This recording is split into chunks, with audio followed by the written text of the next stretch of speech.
Super users costing your tax dollars. Our Target 8 report last night raising concerns, and new tonight we're hearing about a possible solution. We're talking about emergency services being used for the same people over and over again. Super users who are often homeless and needing long-term care that a 911 call isn't going to fix.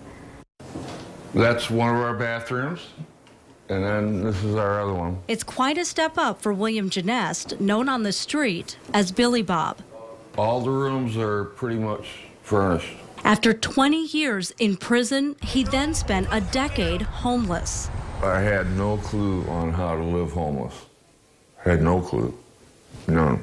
And that's how many become so-called super users of emergency services. Those who Target 8 discovered are the homeless in crisis. Last year alone, it led to hundreds of EMS calls costing up to $2,000 per call. One has to ask, what's the alternative?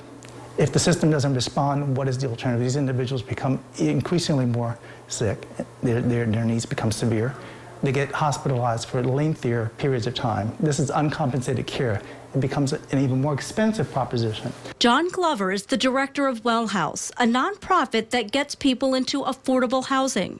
There are a number of great organizations that are trying to address these issues as well. You know, the Mel Trotters, ICCF. There are workforce development programs that tries to design programs specifically for this population. But is it enough? I would argue that it could be better coordinated.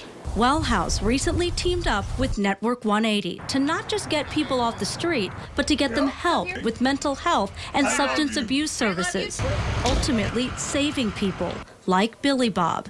It moves him to tears. Excuse me. Sorry. If you didn't have this, where would you be? 6 foot under.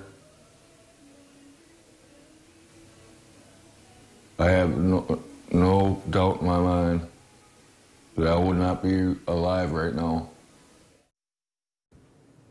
Well House and Network 180 have seen such results from the first house they teamed up on. They're now working on 3 more. In all, getting 16 people health care and housing, potentially saving millions of dollars in preventing EMS and police calls.